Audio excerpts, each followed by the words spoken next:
Hey everyone, welcome back to CryptoCache. Thank you again so much for joining me here. I hope you're having a fantastic day. Taking a look here at AVAX, double check a few key factors here. I got a lot of requests to this one here recently. I can see why, because it does feel like it's starting to bottom out, especially with its recent lows and essentially this more recent dump from Bitcoin not really affecting it too much. Again, most coins pulled back, but how big of a margin was that? It wasn't half as much as we saw recently, just a couple days ago when the price pulled back really hard at this 20.50 range, $20.50. So again, interesting stuff. Let's go ahead and take a look at the backend data, kind of see what's going on. And while we're waiting for that to load, I want to say thank you so much to our sponsor here, Bitcoin BTCC. They basically is an awesome exchange.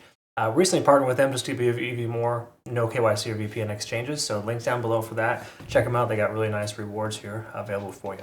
What I want to do is talk a little bit about liquidation, because when we looked at this yesterday, there was a lot of liquidation to the downside that has since been swept. So a majority of the local liquidation levels here, basically a more recent low, has been hit. So that's all done there. Just know that there is still some heavy concentration about 1950. So we got a tentative support at $20.50, but below that, we got a chunk amount, a very large chunk, if you will, maybe about $1 billion in liquidation between 19 and 20. So just a rough estimate there, going to give you perspective. Price continues lower, that level could be swept, okay? And just know that that's, also construed as a support level too, in a lot of ways. And the reason why is because people will put their stop losses or have liquidation in areas of support, okay? So just know that there is still some support here, but there's no other way around it. I mean, this doesn't look like a great situation for AVAX. There's no other way to describe it. Okay, so just kind of throwing it out there, the realisticness here of AVAX recovering instantly is pretty low. But what we want to look at and see if there's anything, kind of telling us there's a shift in momentum. We're below all moving averages. That's standard stuff where we're at right now. Most coins are actually exuding a similar behavior. In fact, if you look at this, hindsight's 2020, of course, but we got this descending type of pattern. Generally, those break to the downside, okay? So I don't love what I see here so far. It's already breaking to the downside, but it could very well continue lower. Again, a lot of it hinges on Bitcoin. Is Bitcoin going to pull back to that 53K mark? If it does, I think we might actually see this continue a lot lower. We are bottoming out on our TSI there, the Trend Strength Index. Money Flow Index is very low. It's actually hitting that 20 mark. Generally, when you see 20 on the MFI, there is a bounce or a relief recovery coming. Okay, so just know when you see that, we could very well see a pivot here. We saw the same thing back here August 5th when the price action pulled way down. Okay, so low MFI does imply that, well, it implies it's tremendously bearish, but it also implies a potential shift in momentum where the price could pivot and bounce. Okay, so just know that's a possibility. But from an RSI standpoint, we still have a lot more room to go down. Okay, so I'm not by any stretch telling you or condoning a long position at this point. 4-hour time frame. Looking here, we're underneath all moving averages.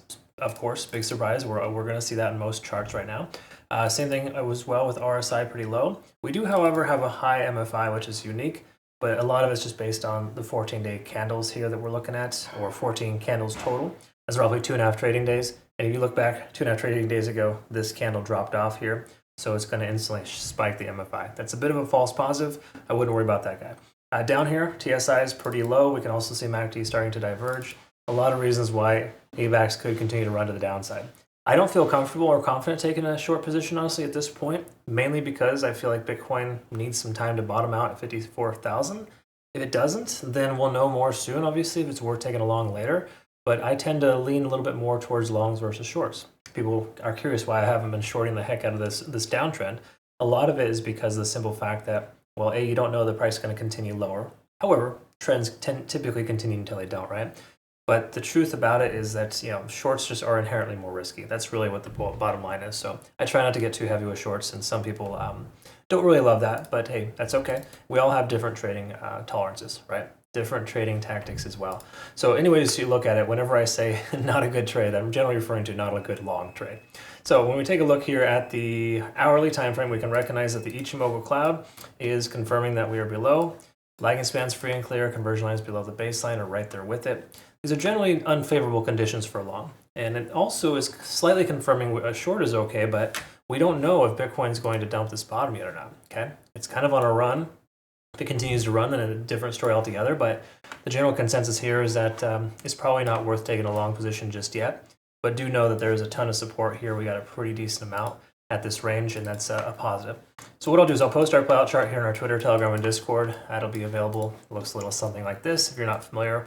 I kind of give you potential scenarios based on the market, and hopefully we can continue to get some good feedback there. I deeply appreciate it, though. I do thank you again for liking the video, and we'll look forward to seeing the next one. Have yourself a great rest of your day. Take care. Thank you.